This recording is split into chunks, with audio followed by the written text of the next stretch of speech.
with the statement, Mr. Smith. What our democracy depends on is the First Amendment, not necessarily journalism. Fine, it's all part of it as long as they're actually adhering to the First Amendment. Mr. Travis, at the end of your statement, you said, "I'm a First Amendment absolutist, and I believe cancel culture intertwined with identity politics is the greatest threat to our country."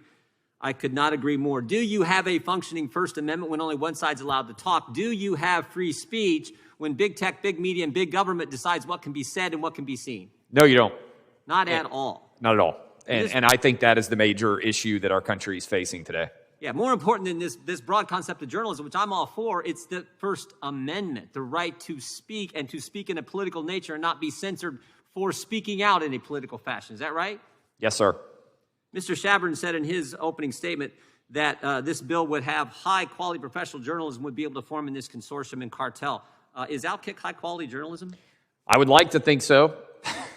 Some would disagree. Who gets to decide? Who defines what's high-quality journalism? Well, I think that's one of the big challenges, is determining what is and what is not high-quality journalism. Some of the most high-quality journalism that we have seen over the years that has been praised has ended up not being true. Yeah, and that is why we need such a robust First Amendment in general, so that our battles, the marketplace of ideas, is not being artificially constrained, which is what I believe is happening now. The market's supposed to decide what is and define what is high-quality journalism. The First Amendment decides that, not government. Is that right? I think that's correct. Yes, sir. You said something earlier, too. You said, who fact-checks the fact-checkers? Who's supposed to do that? It's fascinating. In my example, Facebook has flagged 2 different stories at Outkick as disinformation and destroyed our traffic as a result. The first one was linking to the CDC website. We appealed and said, how can you make this determination? The second one, as I said, was pretty straightforward. We linked to a Wall Street Journal editorial from a high-end medical scientist analyzing COVID. Both of those were flagged. We lost hundreds of thousands of dollars in revenue because of Facebook's fact-checking decision.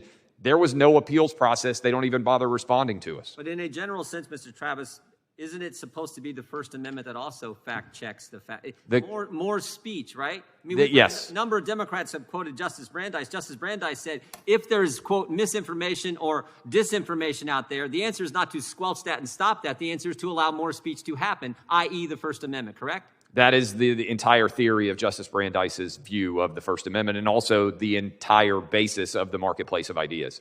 Mr. Shabern, do you think the London Times thought Thomas Paine was a high-quality journalist?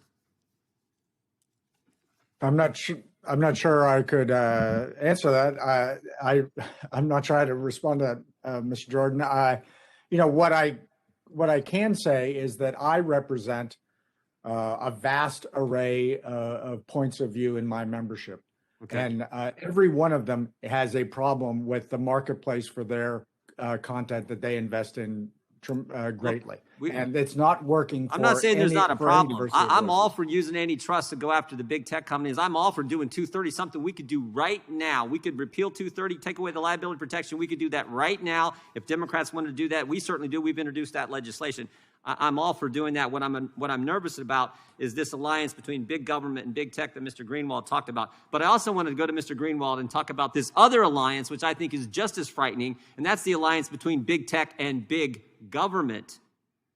Big tech and big government. In your statement, Mr. Greenwald, near the end of it, you said, a mere 2 months after Parler ascended to the top of the charts, members of Congress demanded that Apple and Google remove Parler from their stores and ban any further downloading of the app. We've seen maybe a better example. Just a couple weeks ago, Mr. Greenwald, we saw 2 Democrats send a letter to AT&T telling them to take certain networks off their, not be a carrier for certain networks. And I just want to read something to get your reaction to this. Because Mr. Travis said earlier, Mr. Greenwald, Mr. Travis said, we would all be rightly concerned if government was censoring speech and not big tech. But frankly, it's both. Big government censoring speech too, because we had 2 members, Democrat members of Congress, write to AT&T, and they said, we want a specific answer to this question. How many of your subscribers tuned into Fox News, Newsmax, One American News, on UVerse, DirecTV, AT&T TV for each of the 4 weeks preceding the November 3rd, 2020 election? Please specify the number of subscribers that tuned into each channel. So basically tell us who your customers are, how many you have, and what they were watching. Mr. Greenwald, do you find that a little creepy and frightening like I do? The time of the gentleman has expired, but the witness may answer the question briefly. Very briefly, it goes to the heart of the concern that I have, which is I think there's a huge mismatch between the rhetoric that is being offered to justify this bill and what the bill does. If the concern is the failure of local newspapers, then give them the power to negotiate collectively, but not big media, which is so often